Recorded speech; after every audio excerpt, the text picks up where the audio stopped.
All right, so let's get started. Welcome back to week 4. Wow, we have 4 weeks in already. 16 more to go now. 12 more to, 12 more to go or something like that. Okay, this is actually the third lecture, but it's week 4, and I'm trying to keep faithful to the number of the week so that we are all on the same page here, okay? Because there'll be weeks where we are missing class and things like that, okay? All right, so welcome back. Today we're going to dive right in and start talking about things that you saw on your homework assignment and readings. I'm not going to go over the homework and readings explicitly, but you will see them in my slides. So do keep a track of what we're talking about, because starting with this assignment, you will be peer grading. You'll be grading each other from now on, okay? And I'll say more about that, and I will cover some of the solution in class. So please keep track of what we're talking about. Okay, so one thing that you saw this time in your readings and your tutorials and the assignment probably is that we are slipping into talking about functions.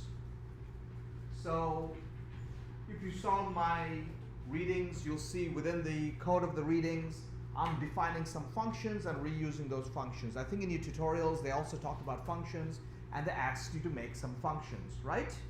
Yes? Yes? Head nods? Yes? Okay, you know what I'm talking about? Great, fantastic. So let's talk about what functions are for a moment, and we'll kind of play with them in some interesting ways today.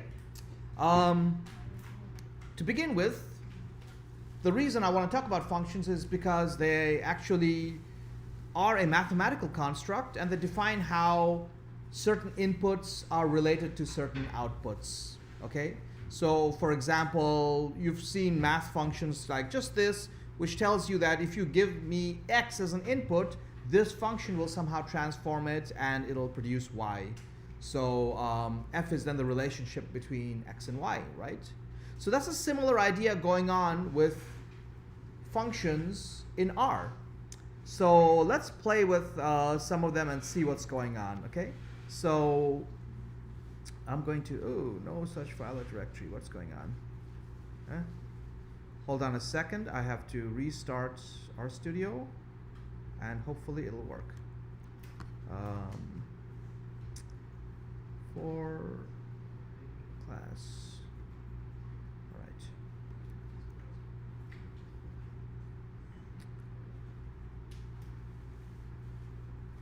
All right. Oops. So let's take a look at functions. I'm going to take a look at this function to begin with. This is the function that, what does this do? First of all, what's the input to this function? Just say it out loud. Numbers. Oh, it's covered right now. But yes, it's numbers. That's the input to this function, right? That's what the function takes as inputs. And what's the name of this function? Standardized. Fantastic. Some of you had your coffee this morning. I'm very happy. All right. And what does it do? Welcome to raise a hand, because if you all say it at once, it will not make any sense. Anybody, what do you think it does? Hands, yes. It standardizes the numbers. Numbers, is it going to be one number or more numbers?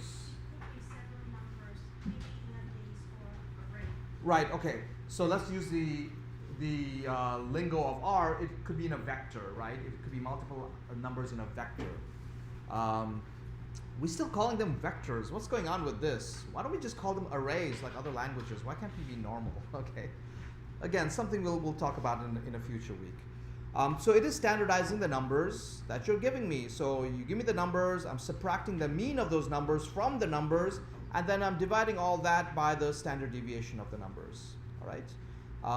And then I'm just using the return operation, the return function, I should say, to return those standardized numbers back to whoever called me. So, does it work? That's another question. Let's define this function.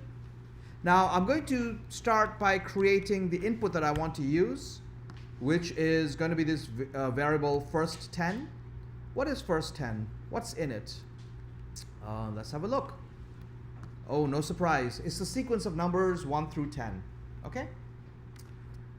I feel I'm doing a magic trick and no one's going to be that impressed. Okay? And let's standardize them. So standardized, first 10. Fantastic. These are standardized numbers. What does it mean for numbers to be standardized? Well, it means when you take every number, you find its distance from the mean, its difference from the mean, and then you express it in terms of how many standard deviations from the mean is it. That's all it means to be standardized. It's a standard distance from the mean. Okay? So that's what it's doing. Great. So far, so good. This is my function, standardized. We got its name. It has an input. Just to use some words here, just to introduce you to some words. When I call this standardized function, and I pass in this object or variable that I've already created, first 10, right? When I pass it in like this is called the arguments to the function. This is what I'm passing in as arguments. So we just call them arguments. On the other side, the function that receives those numbers calls them parameters. All right? It's the same thing, but depending on whether you're sending those or receiving them, we call them arguments or parameters. All right? At least I do. So these are the parameters it's receiving as input. So this is the input to the function called standardized. Now, the function is going to perform some kind of logic, which is defined in this line. All right? And that's the standardizing that it's doing. And then it's going to return the numbers. And that's the output to the function. And the return value, this is again what we usually call the actual values coming back, return values. The return values are this sequence, minus 1.48, minus 1.15, so on and so forth. Okay? How many values will there be in the return vector?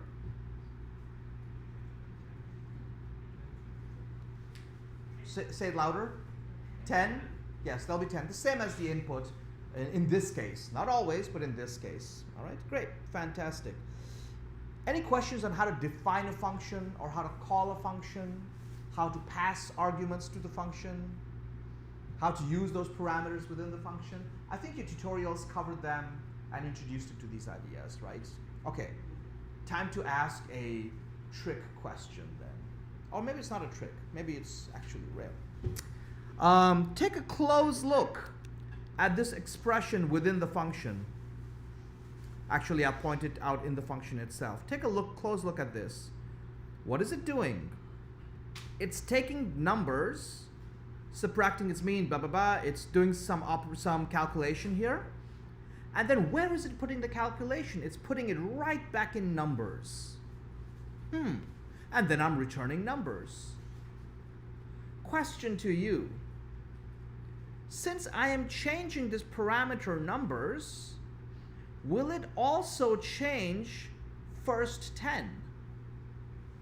Because I'm passing in first 10, right? And I'm calling it numbers within this function. I am performing a calculation and putting those values back into numbers. Have I also changed first 10, or will first 10 be exactly the way it was before?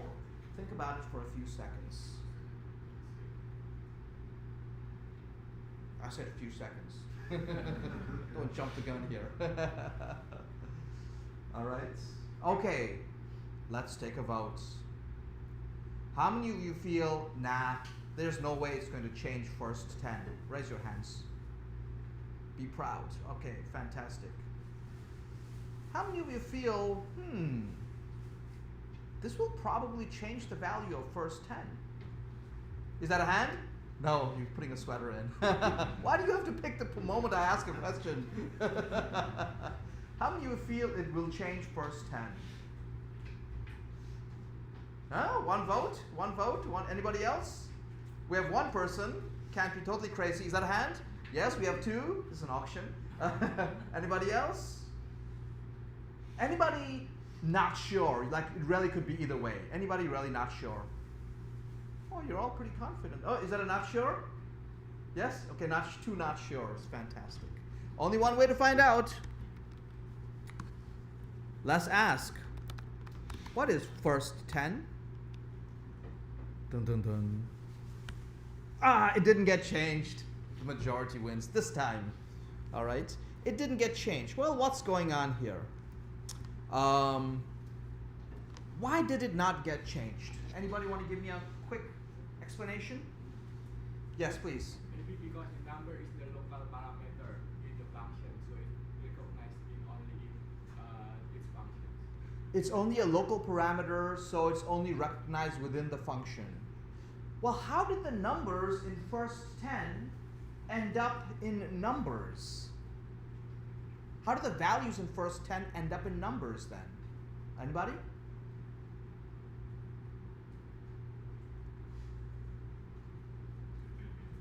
I guess what I'm asking is, did R copy the values of first 10 into numbers?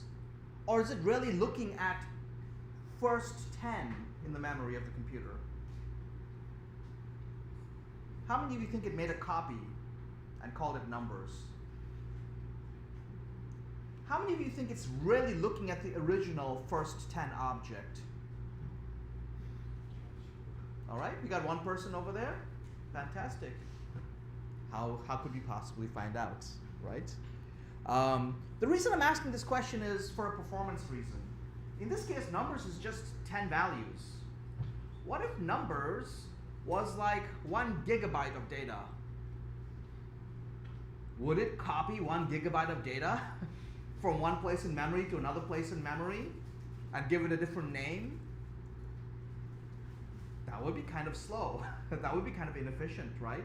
Like every time you call a function, it's copying all your data over and over again. Wouldn't that be like really weird? Is that a question? Comment? Yeah, you went like this. You didn't? I saw you with my eyes. You went like this. Okay. All right. Let's try to find out. How can we find out? Okay, so first of all, first 10 doesn't change. I'm going to change my function a little bit to see what's going on here. All right, this is a little bit advanced, so if anybody doesn't understand what's happening here, just try to soak in the flavor if you don't soak in everything, okay? But for those of you who have some programming background, this might be interesting to you. All right, so I'm going to change this function standardized. The logic will be the same. I've graded out. The logic is exactly the same. The return is the same. I'm just adding 2 lines in here. The first line is going to print out something called, I'm going to use this function called traceMem. TraceMem tells me the address of an object in memory. So all this data must be sitting in the memory of my computer somewhere. The memory of my computer has addresses, right? Like, you know, if somebody wants to find you, you have an address that can go find you on campus, right? Similarly, if you want to find some data in memory, it has to have an address in memory. So I'm going to ask it, what is the address of numbers? And I'm going to do that before and after I perform this computation. All right, I'm going to do it before and after I do this computation. So I'm just using this traceMem function to show us where the address of where the object lives in computer memory. All right? And before I run this new function, so let me go here. I'm going to define this function. All right? Now, before I begin, I'm going to do traceMem on first 10 to find out the address of first 10. Where is first 10 in memory? All right? Gonna hit enter, and that's the address of first 10 in memory. All right? Now, this looks like a weird number because it is a weird number. It's a hexadecimal number. Don't worry what that is, but it's just a representation of the address. All right? So this is the physical address of this data in the memory of the computer. All right?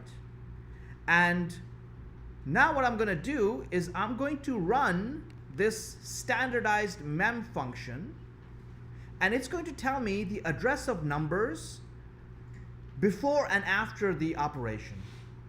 Okay? Let's take a look at what happens. So I'm going to run this, and then I'm going to ask, okay, this value that came back to me, what's the address of that? All right? And I'm going to compare all of these. So let's take a look. First 10, okay, this is a very big number. I can't quite memorize it, so let me just remember the last four things. C268, okay? That's first 10 in memory. I pass it into this function. Numbers, the variable called numbers, what is its address? Whoa, C268. It's actually looking at first 10. All right, it's actually looking at first 10. And then I modify it by performing this operation, right? And I write it back in numbers. But you'll notice after the operation, the address of numbers has changed. It's now at a different location. Whoa. And the return value that came back, this stdized variable, its address is the same as the operation, as the address of numbers after the operation. Okay? Let me break down what's happening here. So what's happening here is that when I call standardized mem and I give it this argument, first 10, what's really happening is that it's sending not a copy of first 10, it's sending the actual first 10 object. It's telling it this is where it is. You can read it in memory. All right? And my function, standardized mem, is able to read it in the original memory location. Excuse me, my addresses are a little different because I did this last night and not now, so the addresses have changed, okay? So numbers begins by having the same address as first mem. All right? If it helps you, you can think of this object with this address as having, remember, like a last week of class, as having sticky notes on it. It's got a sticky note on it saying this is first 10, it's a label. And it's also got a sticky note on it saying this is also numbers. Numbers on first 10 are basically labels to the same space in memory. Okay? And my function is able to read the data from here. That makes it fast to call a function. Every time I call a function, I don't have to copy all this data over back and forth. Okay? However, if I try to make a change in this data, anytime I try to make a change in data, R will quickly make a copy of it. So when I try to change first 10, which is also called numbers, R quickly makes a copy of it to a new location in memory and changes that new location. All right? And then numbers, the sticky label numbers, is assigned back to this new location. The first 10 sticky label, which I forgot to draw, is still here. It's still on this object. Okay? R has simply made a copy and put numbers on it. Does that make sense? Yes?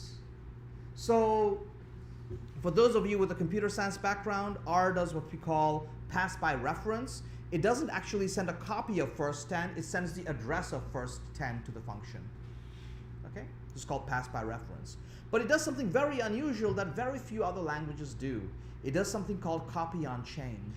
Anytime you try to change some data, it will make a copy of it and change the copy. So the original stays in memory somewhere. Okay?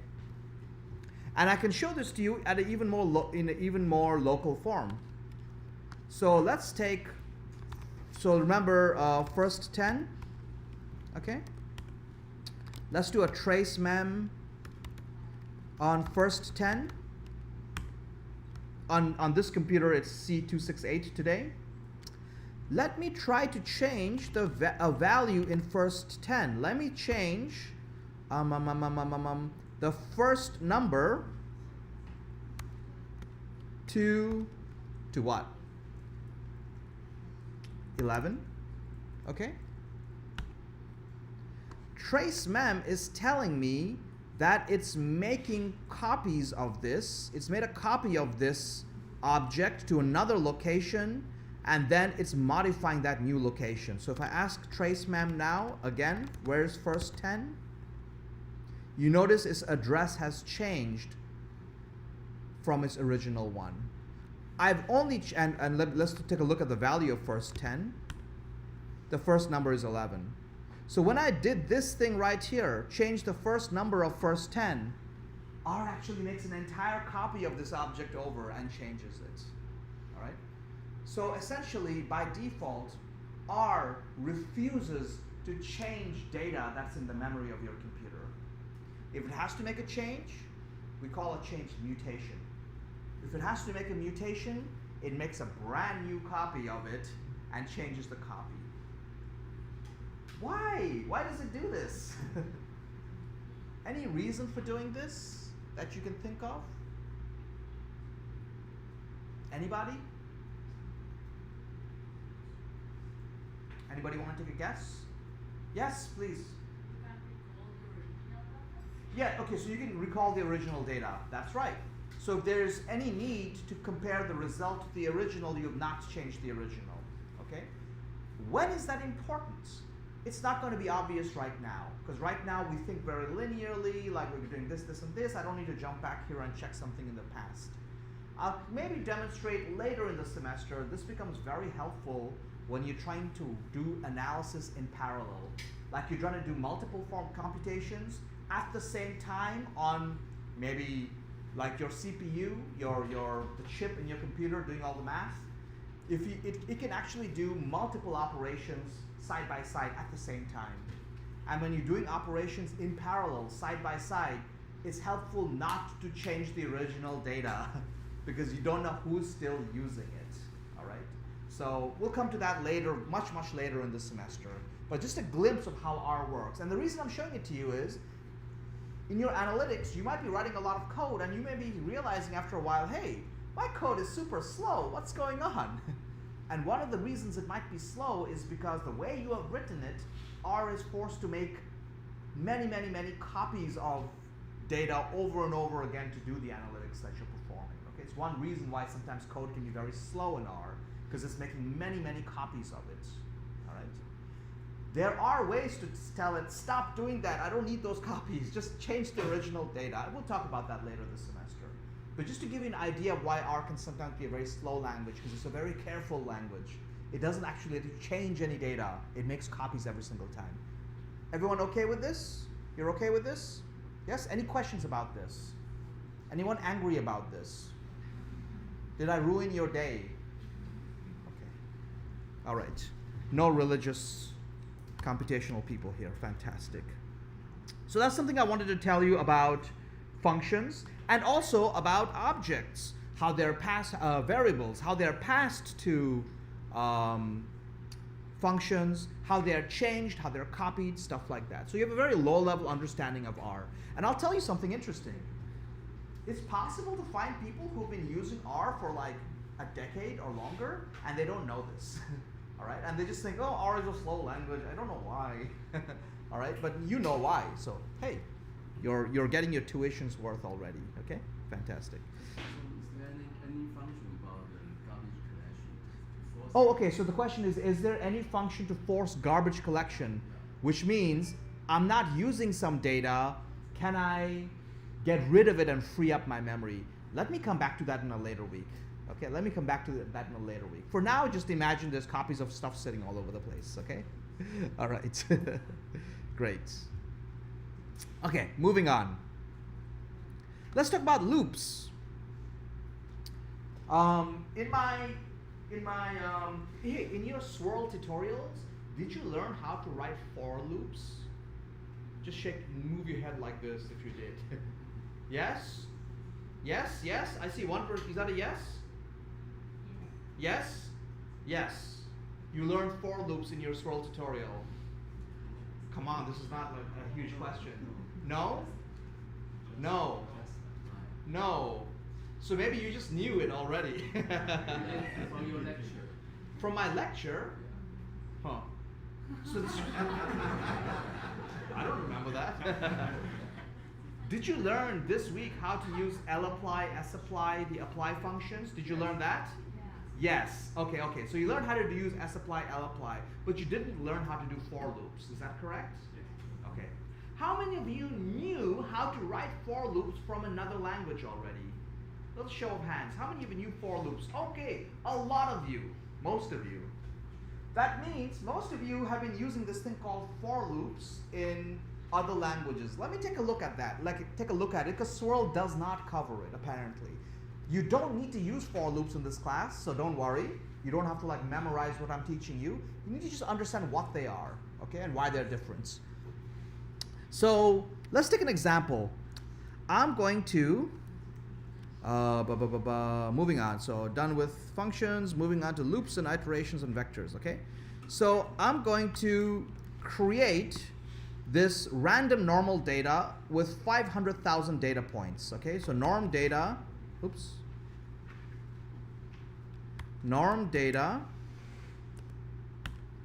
is, well, it's only going to show me the first 1,000 or so, is 500,000, 500,000 random numbers following a normal distribution.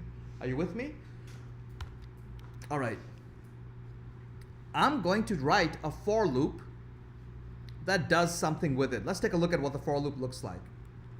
Actually, let me look at it in the class notes, okay? So here's what I'm going to do. This for loop, I'll tell you first what it's going to return, okay? This for loop will return a vector, true, false, false, false, true, false, like true and false values, a huge vector of true and false values.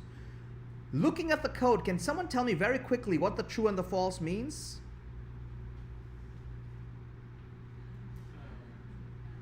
If the number less than 0. So it's telling me if the number is less than 0 or bigger than 0. Is it basically is asking me, is it positive, something like that, okay? All right, fantastic. So it's telling me is the number positive. So let's take a look at what I'm doing in this for loop. First of all, before I do the for loop, I set up a vector called results, okay? It's an empty vector right now. Results is what we call a shadow variable. Why? Because it's going to be used within this loop. It's going to follow the loop, and it's going to record what the loop is doing. So it's shadowing the loop. So we call it a shadow variable, okay? Here's a for loop. What am I doing? I am defining, first of all, a vector on the right-hand side saying 1 colon length of norm data. So it's a sequence of numbers from 1 to 500,000.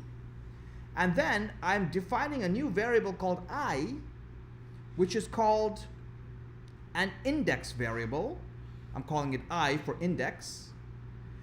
And what's going to happen is this loop will run as many times as there are values in this vector, so 500,000 times.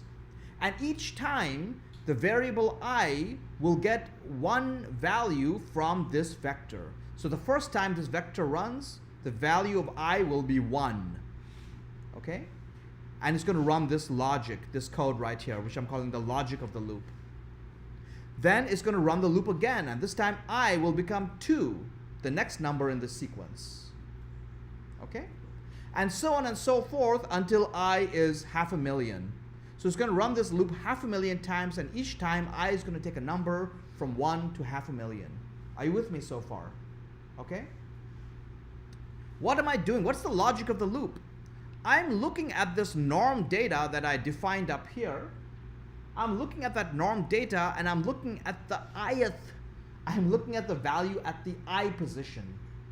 So the first time this loop runs, it'll look at the first value in norm data. Then it'll loop again and run this logic again, and it'll look at the second value in the norm data. Then the third value, all the way to the 500,000th value. Okay? And each time, it's going to ask, is this number bigger or greater than 0? And it's going to return, and it's going to put the value true or false into this vector called results. All right? Results starts as an empty vector, but by the end, it's going to be 500,000 long. All right? Because I'm going to put the value that I'm interested in into the I position of the results vector. So the results vector will keep growing and growing and growing.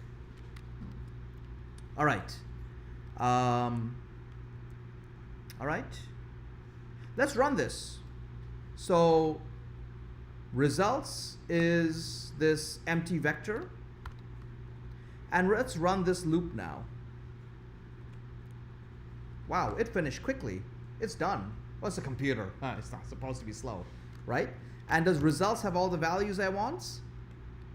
Oh yeah, cool. Well, I mean, it shows me the first, 1,000 of the 500,000 values that are there. True, false, etc. Are you okay with this so far? Yes? This is a loop. This is particularly a for loop. You probably saw it in one of my readings that I gave you. I think maybe the snake eyes or the random walk. I can't remember which one. One of them had a for loop in there. Maybe they both have for loops. I can't remember. Okay? So this is how a for loop works. You don't have to remember what it does except for the key things. It typically takes a shadow variable. It performs some logic. It loops over it. It has an index variable which assumes values in the sequence you give it, and it uses that value every time in the logic.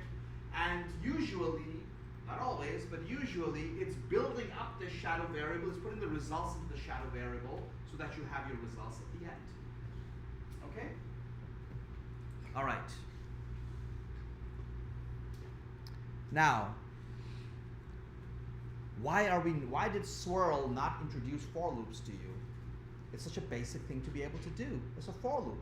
Most of you, the vast majority of you, have seen it in another language before. Most languages really like to use for loops to express loops, right? To express something that you can do over and over again. What's the problem with for loops? Why is R very shy about for loops, such that the people who made the Swirl tutorial, I guess, chose not to teach it to you? All right. Let's talk about the problems with for loops. A few problems. First, it's not super readable. Why? Because there's a lot of moving parts here. There's a shadow variable that you have to kind of keep track of and figure out how that's being used, right, before the loop even begins. Then here's the loop. It's very hard to know what's the loop actually doing. Is it like putting stuff into the shadow variable? Is it reading some data from the shadow variable? Like, what is it doing with the shadow variable? In my case, I'm just adding values to the shadow variable, but I could be doing other things with the shadow variable. Maybe the shadow variable has other data and I'm also reading that. Okay, so I don't exactly know what the loop is doing until I read the whole loop and I run it in my head. All right, takes me a little longer. All right, so it's a little hard to know the intention of the loop. Loops are actually made for computers to understand. They're a little bit hard for humans to understand. Okay. And there's one more problem with loops. In R particularly, it's very hard to know whether you've written it very efficiently or not. Let me show you another for loop that does exactly what I just showed you before, but it's written a slightly different way. Maybe for those of you coming from Python, this will look familiar to you. All right. Here's another for loop. Oh, please change this. This should be, if you can change your notes. This should be for loop without an index. One of my illustrious TAs, could you send me a Slack message later telling me to update this? Okay, once somebody's on it, fantastic. Here's another for loop, and let me explain what it does. Okay, it's taking results. It's an empty vector. This time I've got an index, but it's not an index number. What I'm doing is I'm looking at the norm data, and this time in the loop I'm saying just give me a number from norm data and give it to me in the order that it is in norm data. So I'm not like looking at the value I, I'm not looking at its position. I'm just saying give me the first number from norm data, the second number from norm data. All right? And if that number is less than 0, then this. If it's greater than 0, then this. Okay? Since I don't have an index variable I anymore, the only way to add it to the end of results is I just basically take results, put false at the end of it, and I hold on to it. Okay? Similarly here, I take results, I put true at the end of it, and then I kind of store the value of results. All right? Somebody say something? I heard something? No? Yes? No? Okay. Question to you. Which of these two loops, especially if you have seen for loops before in another language, which of these two loops is more readable, the first one or the second one? How many of you feel the first one is more readable? Okay, we got a few hands up. How many of you think the second one is more readable? We got way more hands up, I think, subjectively speaking. All right. If you write Python code, you're probably used to seeing this, right? You've probably seen this in Python before, like being able to write a for loop like this, right? Well, the vote is the second one is more readable. Sorry, index people, index fans. My question is, which one is faster? My second question is, which one is faster? Let's run this again. So I'm going to empty out the results array. I'm going to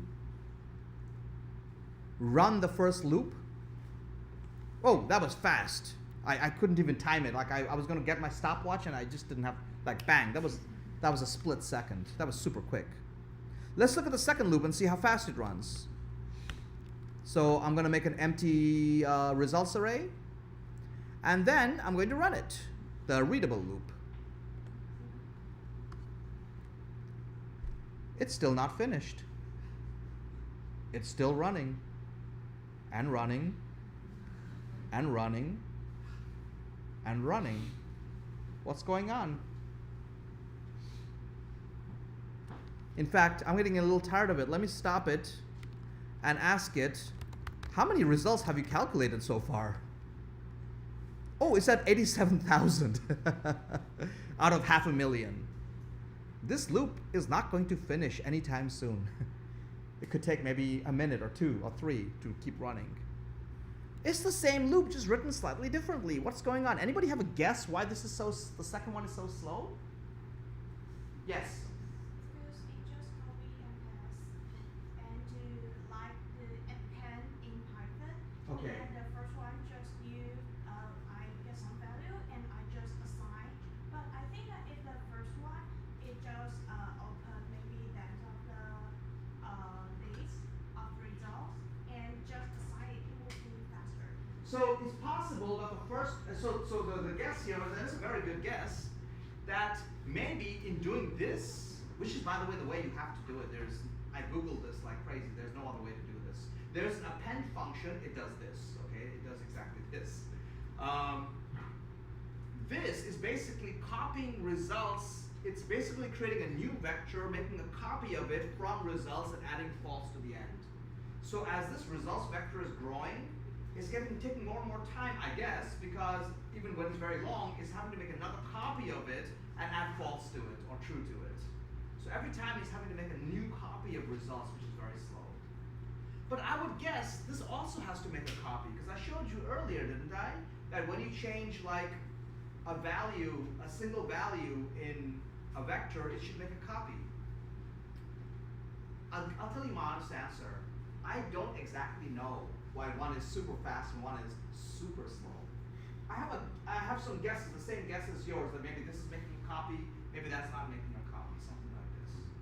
But this is one of the dangers of for loops, especially in R. Because R has such a weird way of handling data and objects, you might end up with a very unoptimal loop, which might be more readable, actually. So this is yet another reason why we try to avoid for loops in the R language. I'm not saying you cannot use them in another language. If other languages, they're written optimally and they're the preferred way of expressing yourself, go for it. But in R, it's very unpreferred. Okay? The only time we use R loops is sometimes, maybe especially if I have a programmer who's a little bit older and it's come from another language and they just can't get their head around any other way of doing it, they just use for loops because they're more familiar with it. All right? In R, I mean.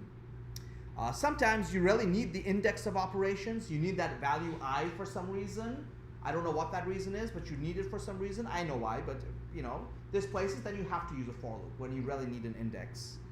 And sometimes you use a for loop when what the return value is not important. You're just trying to do something else, like print to the screen, save to a database, something else. Okay. Anyway, so there are some advantages of for loops, but by and far in R, try to avoid them. All right. Moving on. How do we write loops then in R? We're going to use a technique that you saw in your swirl tutorial, you just told me, called functional iteration. All right, let's see what functional iteration does. The two words, iteration really means loop. It means something you do over and over again. It's iterations, okay? Functional, because we're going to use functions to define what it is we want the loop to do. Let's take a look. Here is the same code in functional iteration form. All right? The way I'm going to do it is I'm going to take the logic of the loop. This is the logic that was in my for loop before, right? And I'm going to make a function out of it. And I'm going to give it a nice name like is positive. Well, I should probably call it is it positive because it's going to tell me true or false. But just for short, is positive. Okay? And is positive is a function, and I can use it any way I want. Is positive 5? Yes. Is positive -5? No. All right? So I'm just going to make a function. I'm not even going to think about the loop. I'm just going to think about if I had one value, what would I do with it? And I'm going to make a function for it. And once I have the function for it, I'm going to use one of these apply functions that you saw in your tutorials and say, please take my data and apply this function on every element of it. That's it. That's it. That's my loop. All right? And that gives me results. Okay? So by and large in R, unless you're trying to do something very high performance for some reason, if you're simply doing like analytics and typically business analytics, we will prefer to use functional iteration rather than writing for loops. Why? The intention of what you're trying to do is clearer. For a couple of reasons. The logic is separate from the loop. Do you notice that? The logic is written separately from the loop. So I can look at this loop, which is done by sapply, and because my logic is in a function, I can give the function a really nice name, a readable name, like is it positive? And then I can just call it and say, this data I have, is every element, is it positive? All right. We believe, we being the council of R user, no, the general community of R users, believe that this is much more readable than writing a for loop. And one of the main reasons is our logic is written one time in a function, and the function, you can give it as friendly and useful a name as you can. Okay? And then just apply that function on every element of the data. You don't have to write a for loop with an index and a shadow variable and all this other stuff. Okay? So we consider this to be very readable. You see what's, okay, so, so essentially what's happening here is we're basically mapping all the values in our norm data into the results. All right, that's what's happening. Okay. So, and moving on this semester, this is going to be one of the primary ways in which we do iteration. We're going to do loops in this class. We're going to use functional iteration. Any questions on functional iteration? You saw, yeah.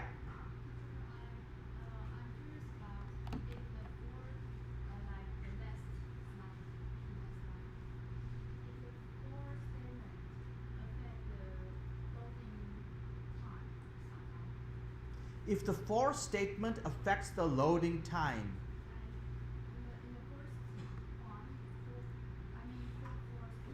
That one, oh, that one.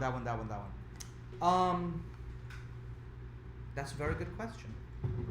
And that's exactly the kind of question that I don't have the answer to, so I can only find out. I think I know what you mean. Let me try to do what you're suggesting. I think you're asking, is it maybe slow? Oh, wait. This was the fast one. But you're saying, is it slow because of something?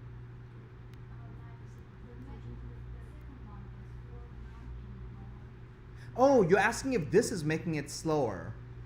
I don't understand how it would make it slower because norm data is just my object in memory. I'm not copying it here. All right?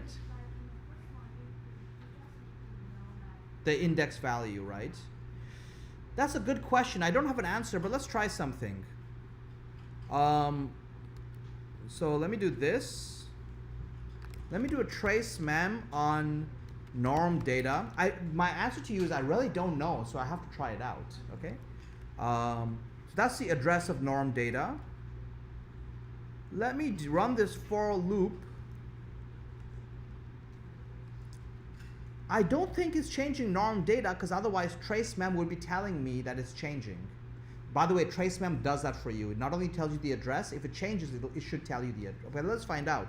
I'm gonna stop it because it's not getting very far. And I'm gonna run tracemem on, I'm going to run tracemem on norm data again. And you see the address is still the same. So it's not like he was making copies of norm data or anything. Much more likely, and crap, I hope this doesn't kill my computer.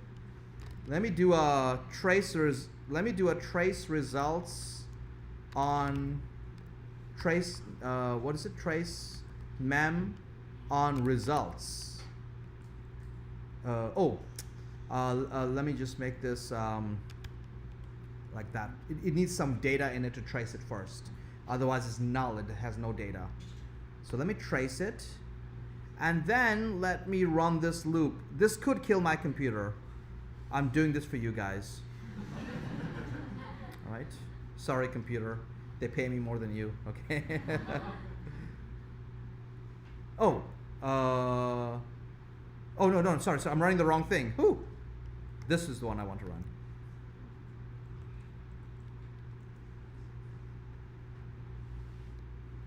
Yeah, I don't know what's going on, but let's run the trace mem on results again. Yeah, results has definitely changed over and over again, probably. Okay? So my guess is because results is being copied over and over again. That's my guess, okay? But again, the truth is, I've used R for like a very long time and I don't have an answer for this. So don't use for loops because it gets very confusing, okay?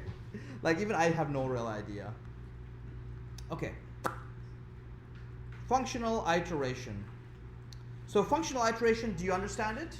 It's just an easy way to express it, and you let R do the looping for you. Okay? Of course, there's a loop somewhere in the computer being executed. sapply will do that for you. You don't bother with writing the loop by hand yourself. Okay? This is functional iteration.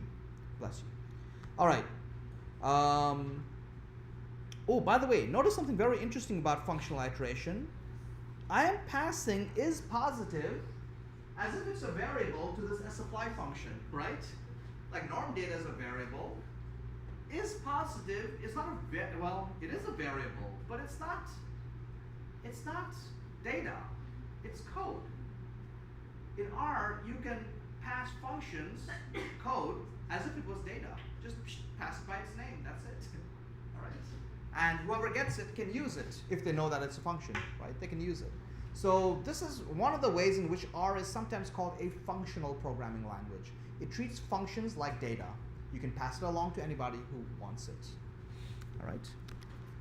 And actually, if I just say is positive, but I don't put these two parentheses, basically if I treat it like a variable, it will give me the whole code for is positive. And I think can I run tracemem on is positive? I have no idea. Nah, must not be a function. Fine. Okay, moving on. Ooh, there's one more way to write loops. All right. Which is, R will often write loops for you without you even realizing it's a loop. Remember that thing that I was trying to do? Trying to go through a big object, big data set and try to figure out if every element is true or positive? Well, there's a blisteringly easy way to write that in R. I don't even need loops or functional iteration. I can just take norm data and ask, is it greater than 0? And this will actually return to me true and false values. Why?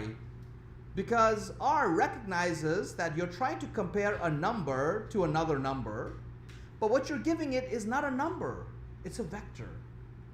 And whenever you give it a vector instead of a number in a mathematical operation, it will simply loop through that vector and do that operation one value at a time.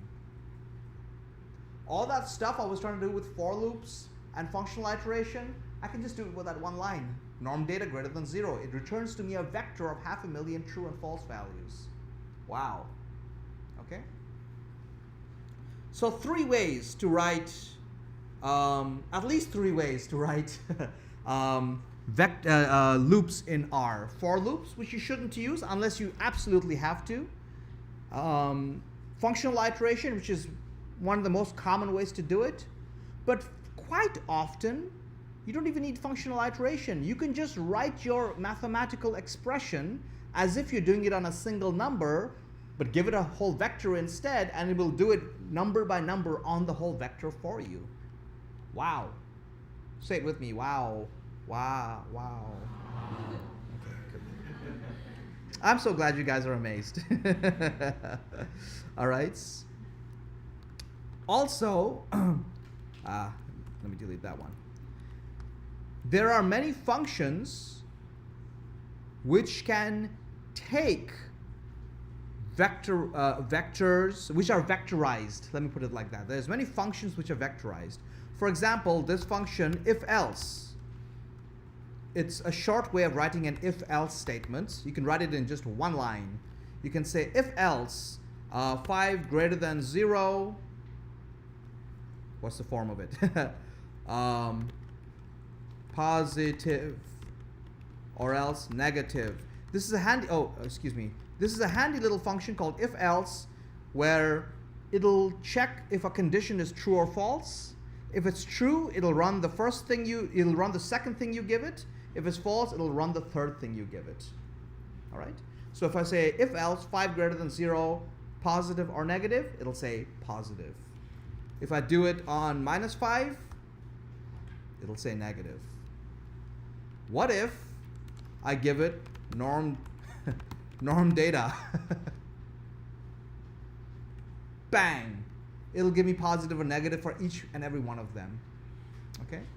So before you jump to even writing loops, first of all, try not to write for loops in R.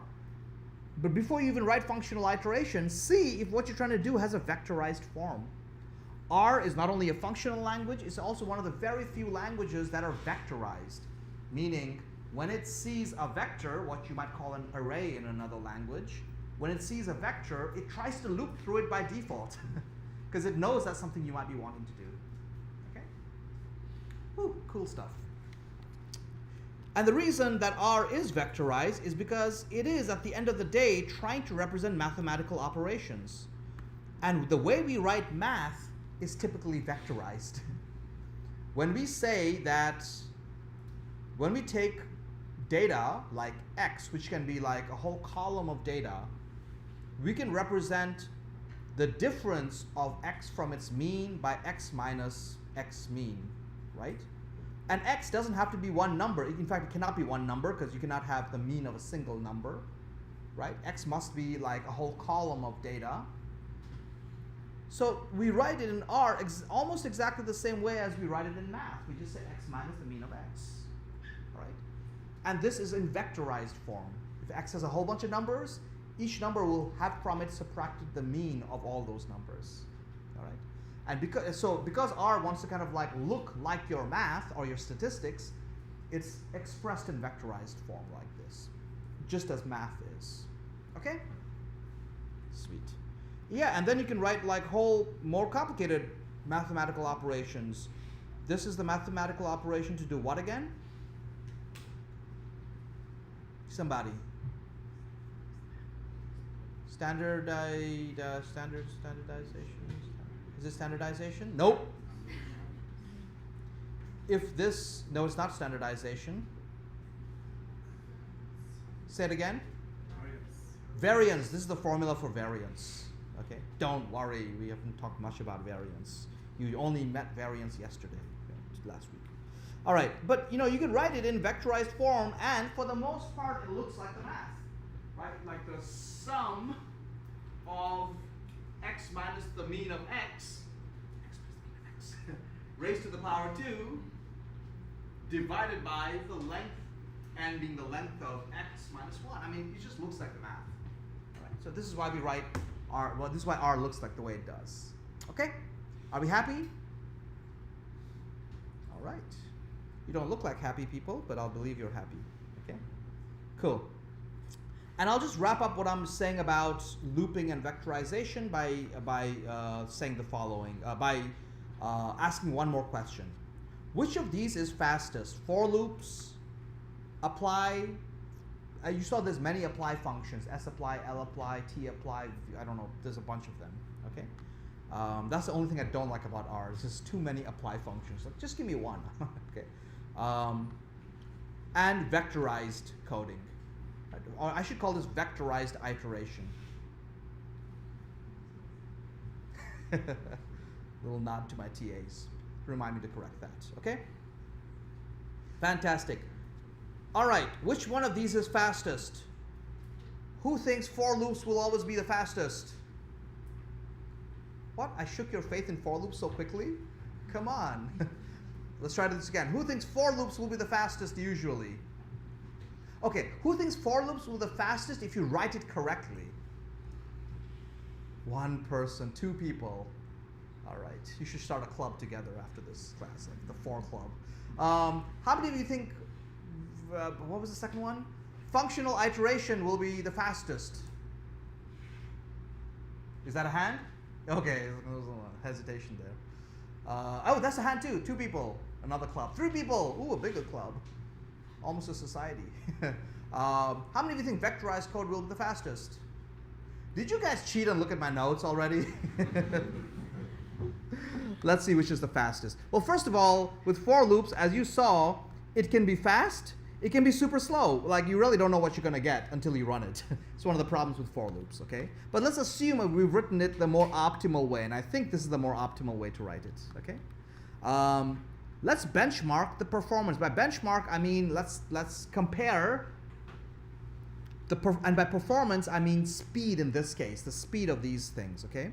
Here's a little handy dandy function called system.time, which is like a stopwatch. It'll time how fast anything is, any code is, okay? So for example, let me run this loop. Well, I'm going to make this empty array first because it's a different statement. But you see, I'm calling system.time, this function, and within it, I'm giving it the whole for loop. And this is the fast for loop, not this. Oh, geez, what happened? Oh, I jumped to the system.time code. Okay, let's try this code, system.time. It took about 0.2 seconds. Okay, you're gonna get a bunch of 3 different times. The one you're interested in is this elapsed time. It tells you the actual time you experienced. Okay, and it's going to be 0.235 seconds. So about a quarter of a second, roughly speaking. All right. For loop fans, cross your fingers. Functional iteration. And you notice I'm just calling the functional iteration and I'm wrapping it in this function system.time. Ooh, a little bit slower. A little bit slower. 0.482. Oh, this is not looking good. Vectorized code.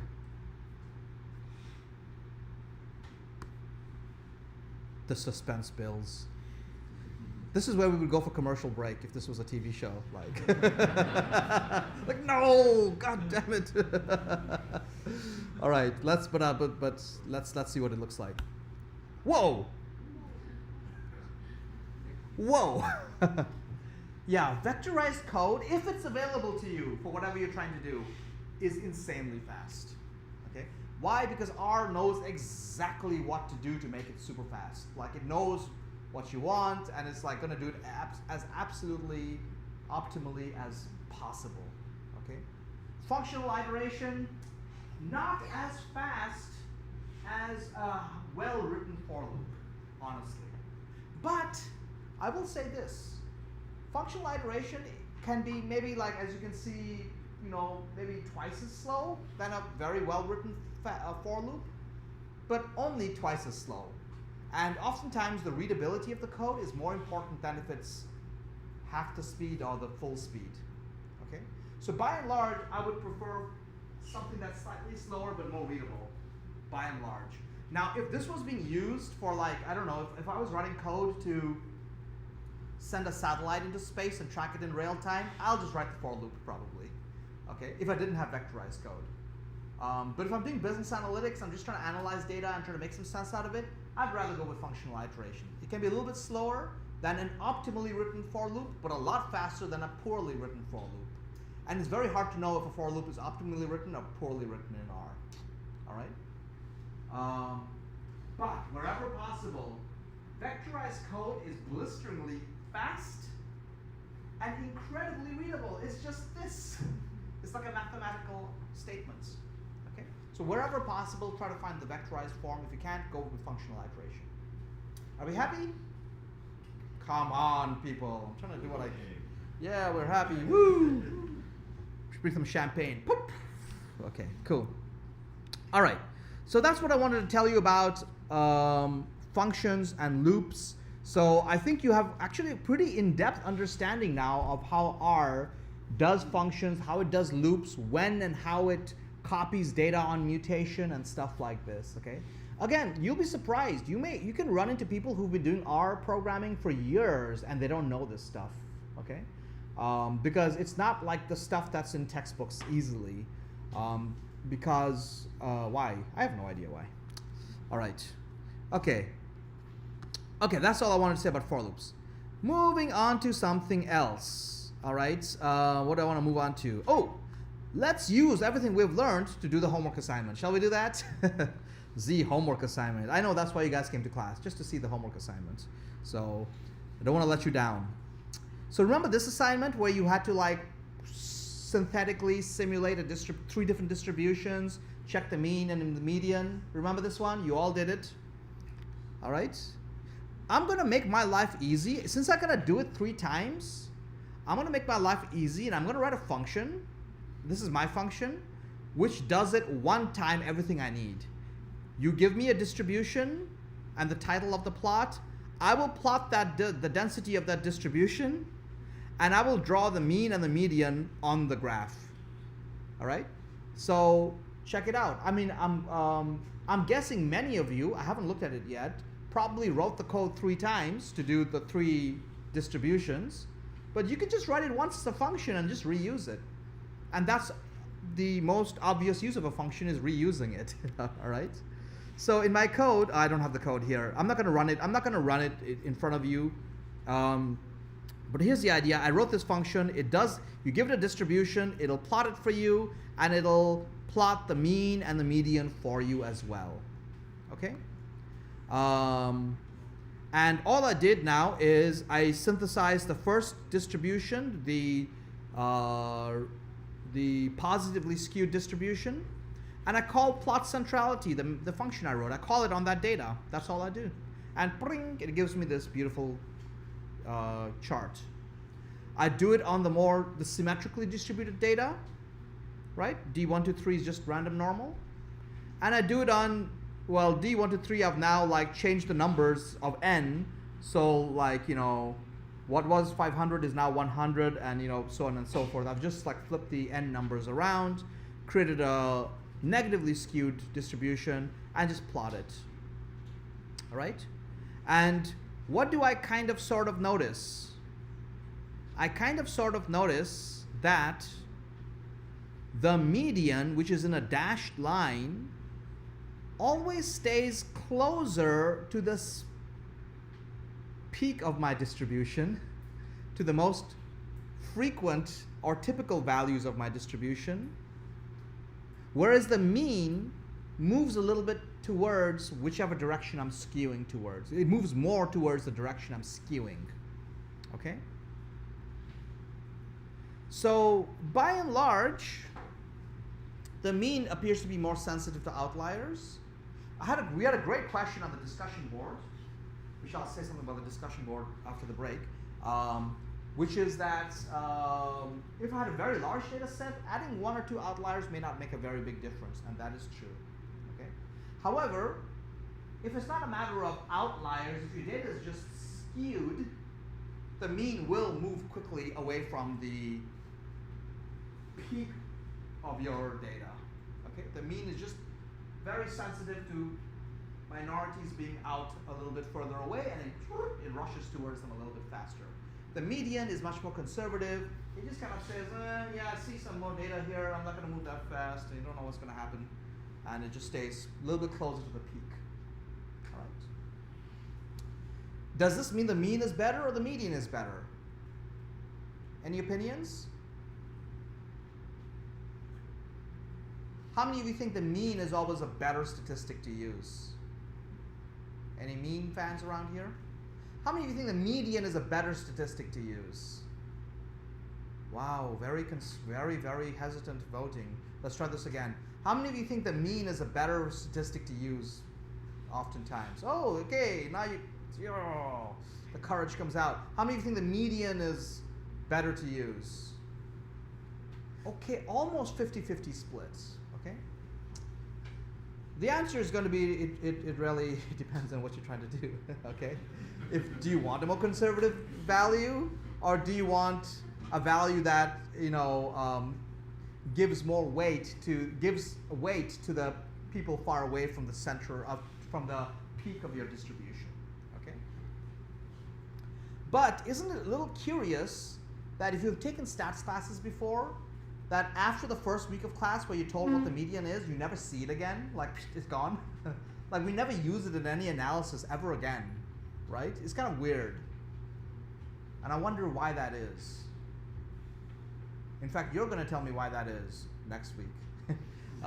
Maybe it's part of your homework assignment. I don't know. All right. Let's move on though. But now you do understand the difference of the mean and the median. What else? Okay, we talked about, you did this assignment with like quartiles and standard deviations. That was another part of your homework assignment as well, right?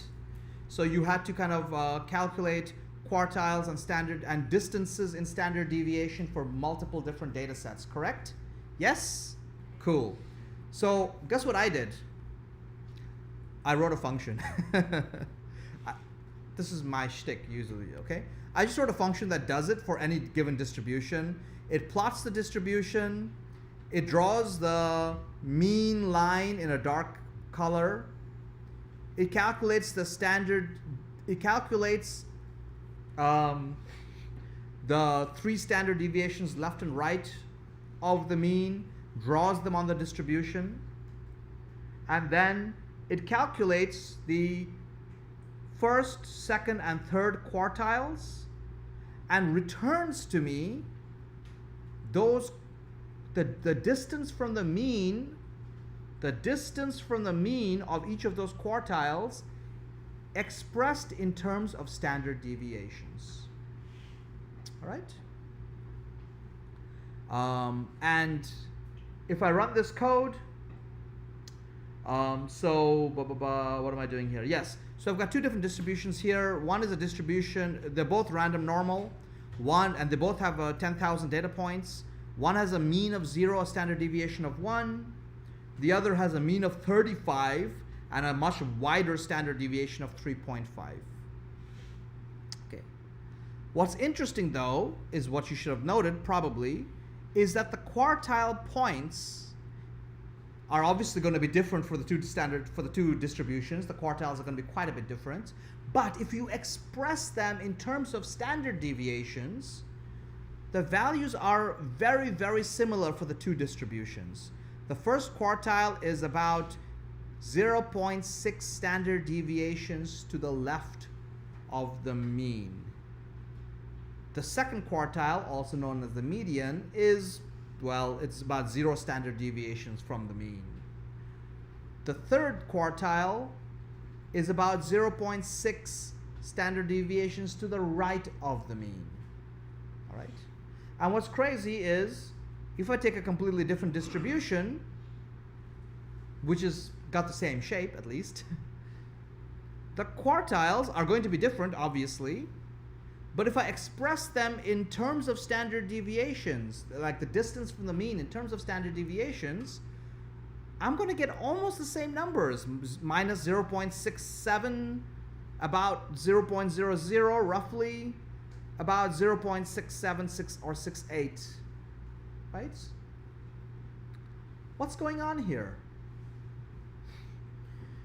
The standard deviation, the standard deviation of a distribution is relative to the width of the distribution, right? Like the wider your distribution, the bigger the standard deviation value will be.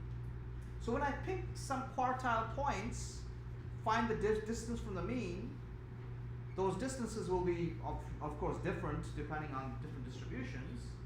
But when I divide by the standard deviation, For a wide distribution, the standard deviation will be large, so the difference will be expressed as a small number.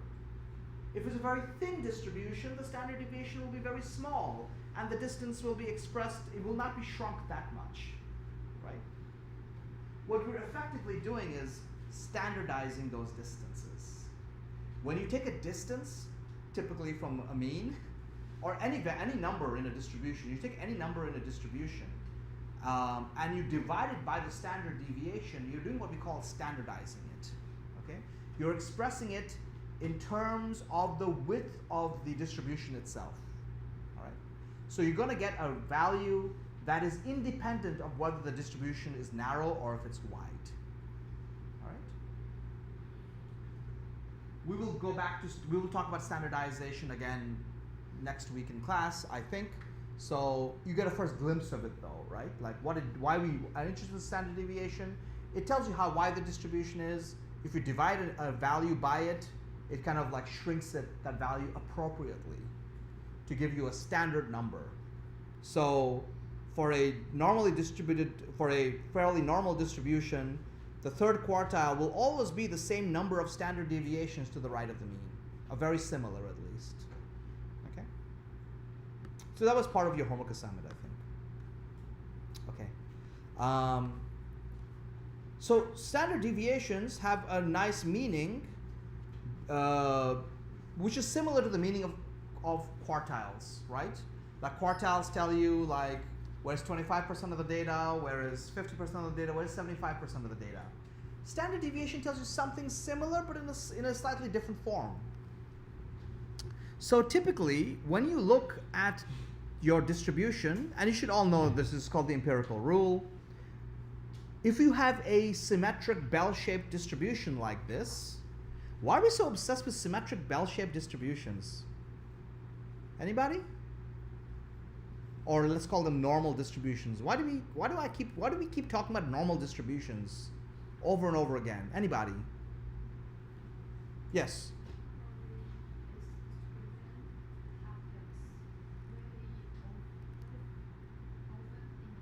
Okay. So maybe one reason that every stats professor you've met is obsessed with normal distributions is because they happen very commonly in real life. And that's true. It happens, the height of a population of people will be distributed fairly normally. There's quite a few things that are normally distributed, but not a whole lot. It's not as common as you will think, all right? We'll get back to why we're so obsessed with them later, a little bit later. So, some facts about symmetric bell-shaped distributions, normal distributions if you will, for example. If you use standard deviations, then one standard deviation to the left and to the right, that distance from the left, one standard deviation to the left, all the way to one standard deviation to the right, that distance will always be about 68% of your data. Okay? It's a little bit like the second quartile to the third quartile is like the middle 50% of your data. Similar idea. One standard deviation to the left of the mean, one standard deviation to the right of the mean, that distance will be 68%, roughly 2/3 of your data. Okay? And if you go 2 standard deviations on each side, it'll be about 95% of your data. What we call most of your data, the vast majority of your data, for a symmetric bell-shaped distribution. Okay? All right.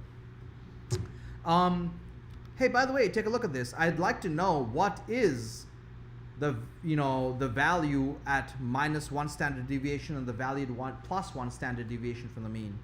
Here's the code. Again, look how easy it is when we write it in vectorized form. The mean of the data plus -1 and +1 times the standard deviation. This is a vector. I'm multiplying it by a number, the standard deviation. So that'll give me a vector of -1 standard deviation plus 1 standard deviation. I'm going to add that vector to the mean. And that's going to give me a vector of the mean -1 standard deviation and the mean +1 standard deviation. Kind of nice, huh? Just write that whole thing in one little expression. I know you're trying not to smile. I know. I feel the tension in the room. You're very deeply impressed, but it's okay. We have to be stoic. All right. And similarly for 1.96 standard deviations, it's actually, I said 2 standard deviations to the left and the right. More accurately, it's 1.96 standard deviations to the left and the right will give you 95% of your data. Okay? All right, fantastic.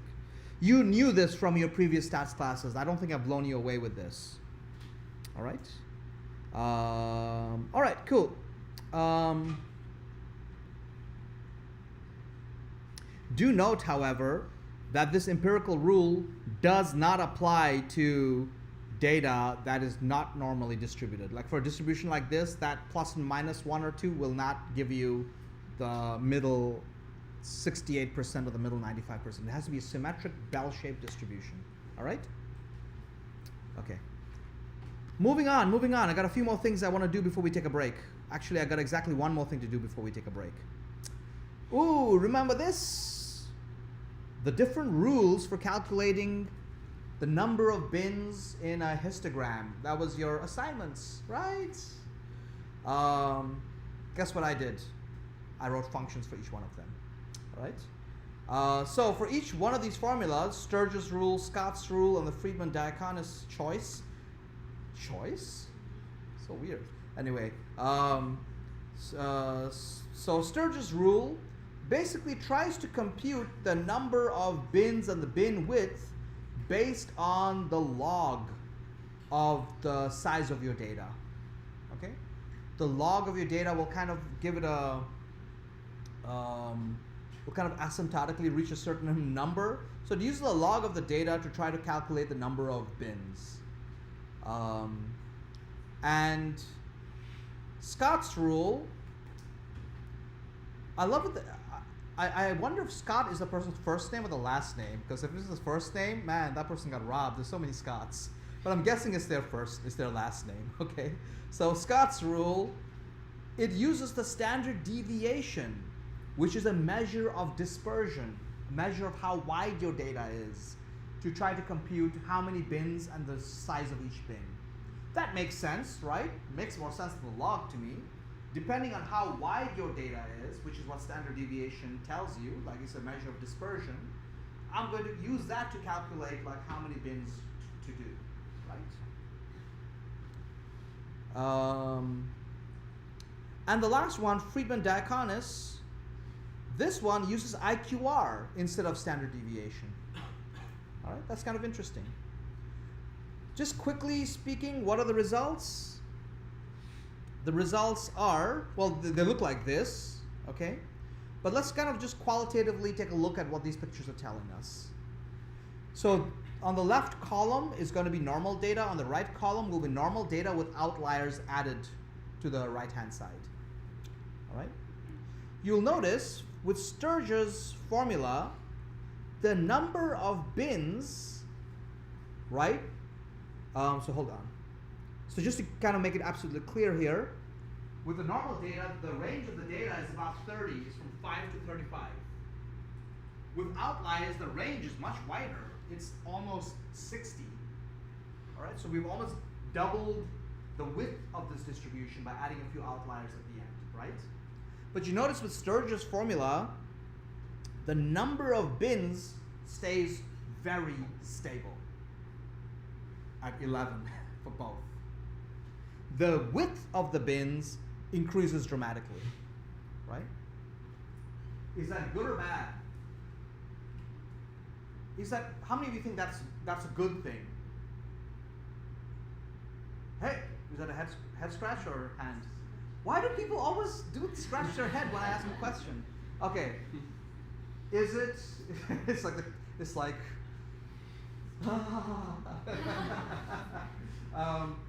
Is it a bad thing? How many think this is a bad thing? Oh, come on, let's vote again. Voter turnout is abysmal this year. It's a good thing. How many of you think this is a good thing? It's pretty stable, no matter the width of the data. Okay, you got a few votes. Yeah. How many of you think it's a bad thing? Most of you. How many of you have another opinion? It depends. Cheaters. It almost depends. No, you're right. I mean, it does depend. Do you want it to be stable or not? Right? It depends.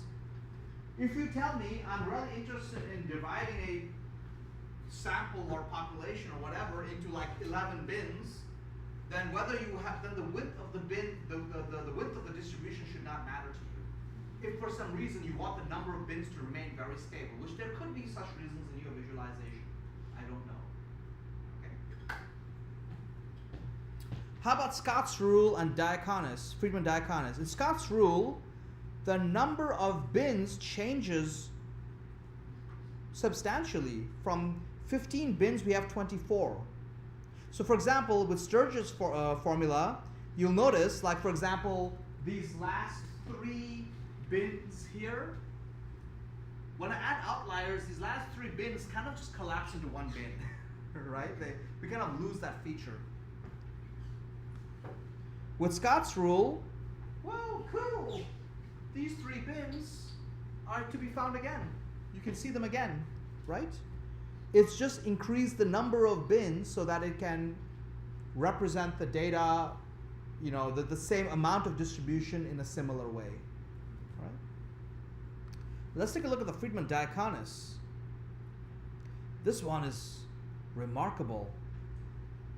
Here, the width of the bin remains almost exactly the same. It's changed to like the second decimal place. The number of bins changes dramatically from 20 to 38. You may not notice a very big difference here, but if I had like, let's say, really wide data, you would see that difference. It's with Friedman-Diaconis choice, it's almost as if you add outliers or new data to this part of the distribution will be completely unchanged. It will reappear almost exactly, and the outliers will get new bins for it. That's remarkable, right? Which one's better? It really depends. Okay? Are you if you want to show that, hey, I'm going to add some outliers, look what happens to my distribution, but you don't want people to lose some features of your original distribution, use Friedman-Diaconis. It will maintain your original distribution in the subset of the data with quite high fidelity.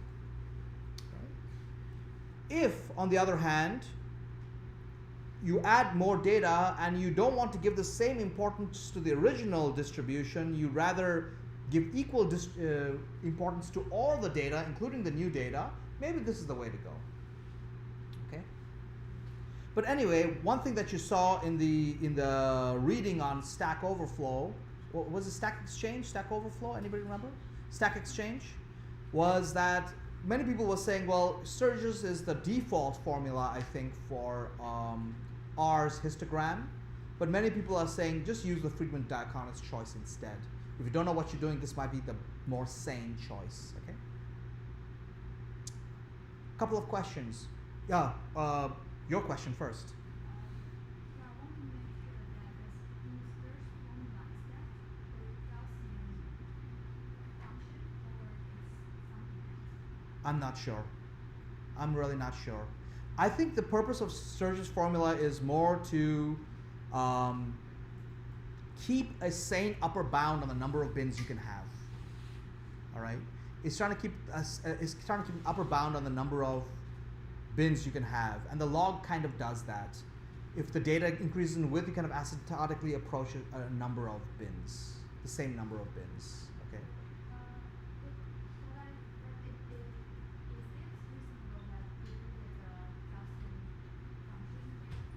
You will get the same result, you're asking? Or? No, because if that's a Gaussian function, the decay will be using floor function. Oh, I see what you're saying. I don't know the answer to your question. Let me look into it and get back to you. Okay, I really don't know. Yeah, I saw that debate on the discussion forum about whether to use floor or to use ceiling. Were you one of them? Yeah. Yes. Okay. All right. Let me get back to you on that. That's a good question. Yes. Okay. All right. Okay. All right. So that's all I want to say about these distributions for now. All right. And yeah, make a choice. I will say one last couple. Okay. No, that's not the last thing. I have 3 more things to say. The first thing is, which one do you use? I don't know. It really does depend on you. But I think the important thing is to tell people which one you're using. Like, if you're going to show histogram, tell people I'm using Sturge's formula, or I'm using Friedman-Diaconis. If you're going to show multiple distributions, and you're going to, tell people which formula you're using so people know your assumption. Even better, tell them your assumption. Tell them, I don't want the number of bins to increase too much, so I'm using Sturge's formula. So the number of bins stays relatively stable. Or if you want to tell people, look, I'm going to be adding data and I want the original distribution to be quite visibly present in the second distribution, I'm using Friedman-Diaconis or whatever it is. Okay? Tell people your assumption and use the formula. All right? So to me, it's not a matter of which one is better or worse. It's about be transparent with your assumptions and your objectives. All right? So that's one thing I want to kind of get across. Visualizations can be dangerous because they can be manipulated in any way. But if you tell people up front, here's what I'm doing and how I'm doing it and why I'm doing it, then they can challenge you and say, no, I don't think you should be using Sturge's. I don't think that's valid. You're tricking us, but So tell people your assumptions and tell people which formula you used. All right? So I think that's the way to kind of use visualizations. Be transparent about your choices. Second thing I want to ask. The question and answer you read was on Stack Exchange. What's that all about? What's Stack Exchange all about?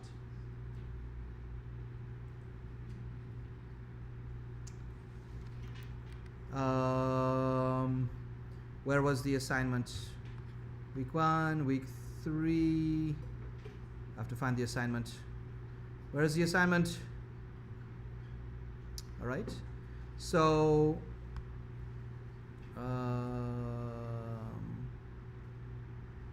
let's go find that Stack Overflow. So, okay, it's part of the Stack Exchange family of websites. It's called Cross-Validated. How funny. What is this website all about? What's it for? Anybody? Okay, I'll go back to you. Yes. You want to tell me? Yeah. Okay, it's quite similar to Stack Overflow. What are they? Forum, ask questions. If you have any questions, you ask people to help you. Yeah, this whole family of websites called Stack Overflow, Stack Exchange, etc. Cross-Validated is a part of Stack Exchange. It's the statistical side of it, I guess. It's just a series of websites where you can ask questions and get good responses, often by experts.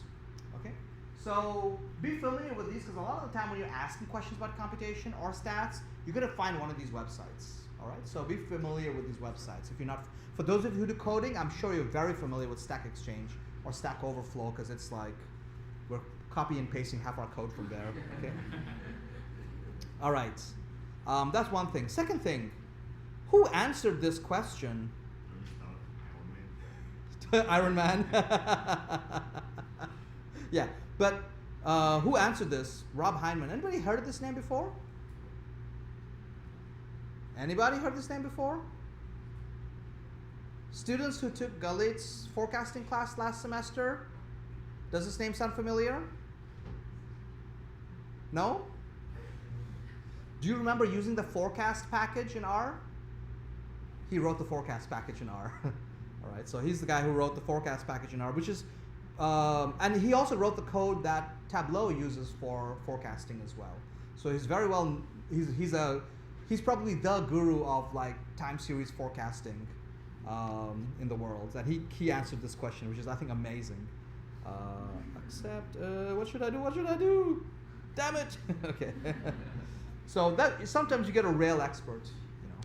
He was also in Taiwan a few years ago. We invited him here to give a talk. It was really interesting. All right, cool. So you can find some very interesting people on Stack Exchange. All right, so that's the things I want to mention. Okay, let's take a quick 10-minute break, and 8-minute break. Be back here in 10 minutes. So after 8 minutes, turn on your GPS and find your way back. Okay. The faster you're back, the faster the class gets done. All I'm saying. Okay. Please be quick. Go use the restroom. Go